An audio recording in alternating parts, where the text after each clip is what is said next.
Clase número 6, resonancia parte 2. Antes de hablar de resonancia, pues estamos tocando ciertos puntos tópicos importantes para poder comprenderlo cuando lleguemos en sí al tema de resonancia. Entonces, hablamos de circuitos en alterna y sus diagramas fasoriales. Primero que todo, tenemos un circuito con resistencia pura, es decir, un circuito solo con una resistencia alimentado por una fuente de alimentación alterna. Igualmente podemos observar que el circuito circula igualmente en una polaridad y luego lo hace en la que sigue.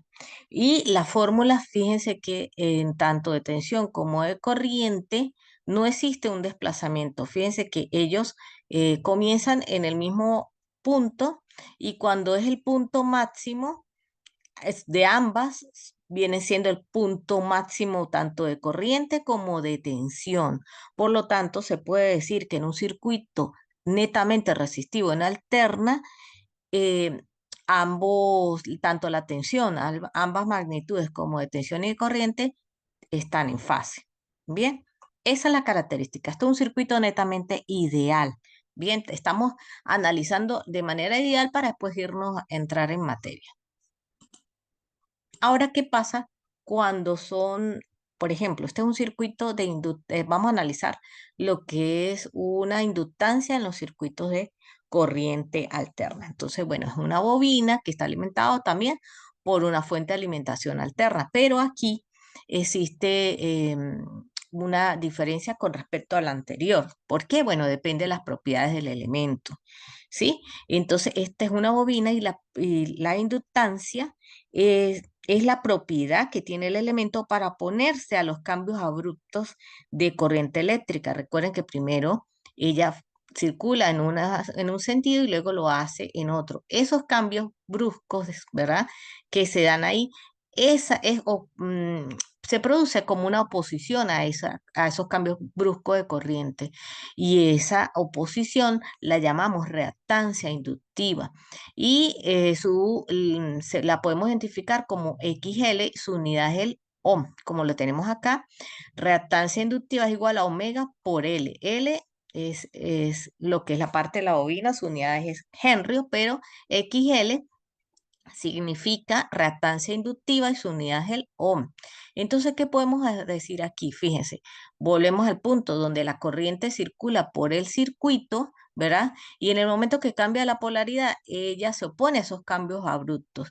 En ese momento, ¿verdad? Entonces, vamos a decirlo así, existe como una oposición a la corriente. Entonces, la tensión adelanta 90 grados con respecto a la corriente. Quiere decir que la tensión empieza 90 grados antes que la corriente. Eso es lo que significa. Bien, como pueden observar, aquí pueden ver un diagrama fasorial, el diagrama fasorial de lo que es la inductancia en los circuitos de corriente alterna. Bien, estamos hablando de condiciones ideales. Más adelante vamos a hablar. Lo que pasa es que es necesario que ustedes recuerden todas estas temáticas para poder hablar de resonancia. Vamos ahora a lo que es la capacitancia en los circuitos de corriente alterna. Bueno, la capacitancia, recuerden que es un circuito con un capacitor y alimentado también por una corriente, una fuente de alimentación alterna. Igualmente, él va a circular en un sentido y luego circula en otro sentido. Pero la capacitancia, ¿qué es? Es la propiedad que tiene este elemento para oponerse a los cambios de qué, ya no es de corriente, ahora es de voltaje. Y bueno, hay que, recordando de que cuando es inductancia se opone a los cambios bruscos de corriente. Aquí se opone a los cambios de voltaje. Entonces, inicialmente, pues ella por acá circula la corriente máxima y va a cargar, lo hace en un sentido, lo hace en el otro y va a cargar esas placas, ¿sí? Cuando esas placas estén cargadas, ahí se produce una diferencia de potencial. Mientras, bueno, esa particularidad de oposición la llamamos reactancia capacitiva y su simbología lo vamos a identificar con la letra XC. su unidad es el ohm también. Esta es la fórmula. Y entonces en este caso, la corriente está adelantando 90 grados antes con respecto a la tensión, como lo pueden ver en la gráfica. Bien, entonces, es decir, aquí si la frecuencia aumenta, aumenta la corriente. Entonces, eso quiere decir que, vamos a decirlo así, sería directamente proporcional. Ok, ahora va, esto es en condiciones ideales, cabe destacar. Cuando estamos hablando de un circuito de RLC que tiene los tres elementos, resistivos, inductivos y capacitivos, pero vamos a hablar entonces de lo que es impedancia. La impedancia también es en ohm, pero ya estamos hablando de involucrar los tres elementos, que es la reactancia inductiva y capacitiva, que es lo que corresponde a la parte imaginaria de números complejos, y está la parte real. Recuerden que la reactancia capacitiva y la reactancia inductiva van directamente relacionadas en esta fórmula. Y aquí pueden ver el diagrama fasorial que tiene ese circuito. Bien, donde fíjense que BL y BC al restarse, este es el producto, ¿verdad? Del diagrama fasorial, por decirlo de esa manera. Bien.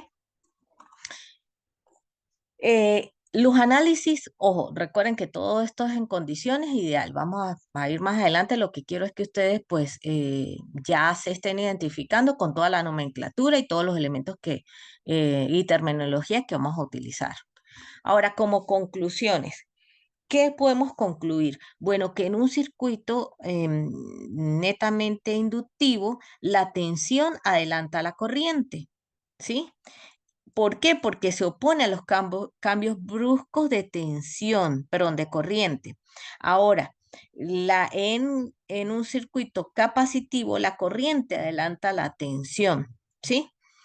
Y también podemos decir que tanto XL vamos a decirlo así, es la oposición que hace a los cambios abruptos de corriente. Y cuando estamos hablando de XC, que es la reactancia capacitiva, es la oposición a los cambios de tensión. Todo eso es muy importante y recuerden también que cuando estamos hablando de impedancia, pues relacionamos, vamos a decirlo así, la reactancia o la resistencia de manera imaginaria y la real, que es la resistiva netamente. Temática para repasar e investigar por el estudiante. Número 1, fasores y análisis de diagramas. Transformaciones de polar a rectangular y viceversa, y operaciones con números complejos. Todos estos tres temas tienen que investigarlo ustedes, repasarlo, para poder entrar en materia así, en lo que ya es resonancia.